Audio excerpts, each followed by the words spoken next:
Mike Line King here.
समान्ति लसकुसयाना हने बहबी भोकिला छपी यहे समान्ती लसकुसयाना हने बहबी बाबा दाजुकी जाग्रता जगी लाबली पाछनुला मनी हे मनी दुनिया सुनु है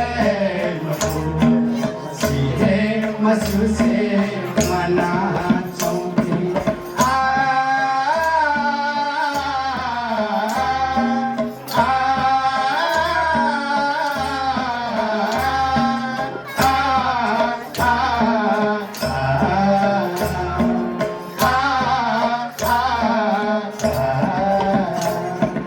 आ बिंदु सेवा यारो निम्ति हो धरती जन्म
धन्यवाद।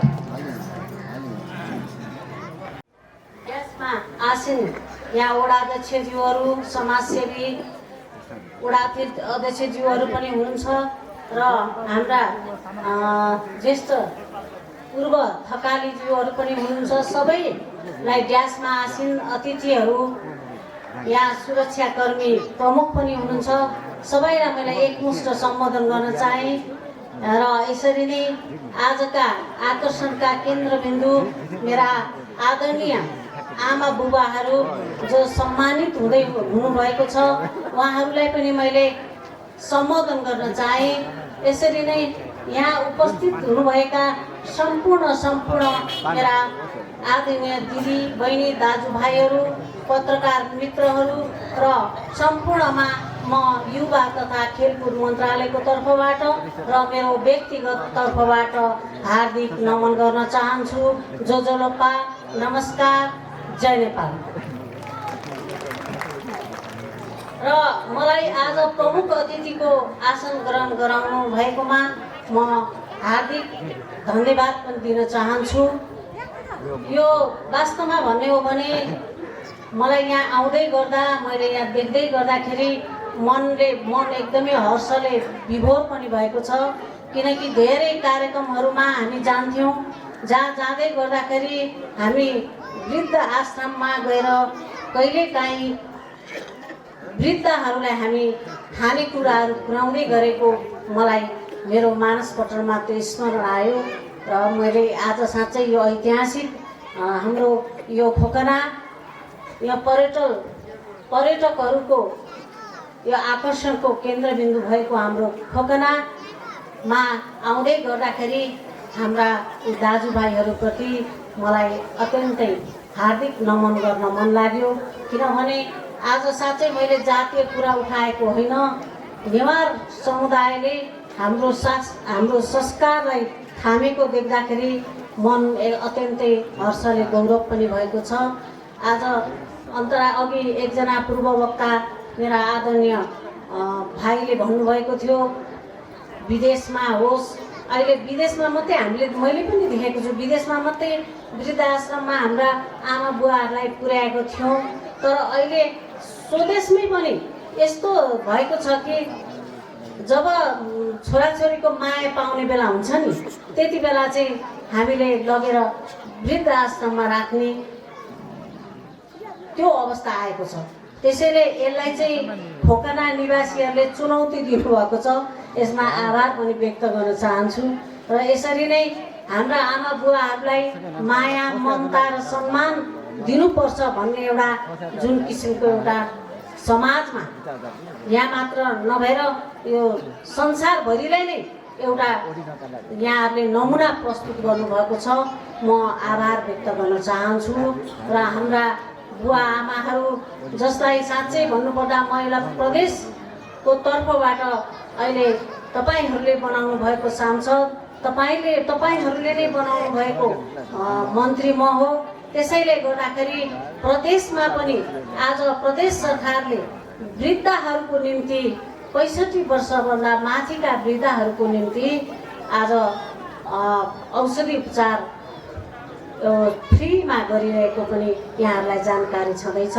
र जसले आफूले दाँतहरू राख्न चाहनुहुन्छ आँखाहरूको उपचारको निम्ति पनि प्रदेश सरकारले यो नीति बनाएको छ। र भोलिको दिनमा पनि म प्रदेश सरकारको मा बस्दै गर्दाखेरि मैले वृद्धहरूका लागि ज्येष्ठ नागरिकहरूको लागि के आवश्यक अति आवश्यक के कुराहरू छ त्यसको लागि पनि म हाम्रो नीति तथा कार्यक्रममा राख्ने प्रतिबद्धता पनि व्यक्त गर्न चाहन्छु।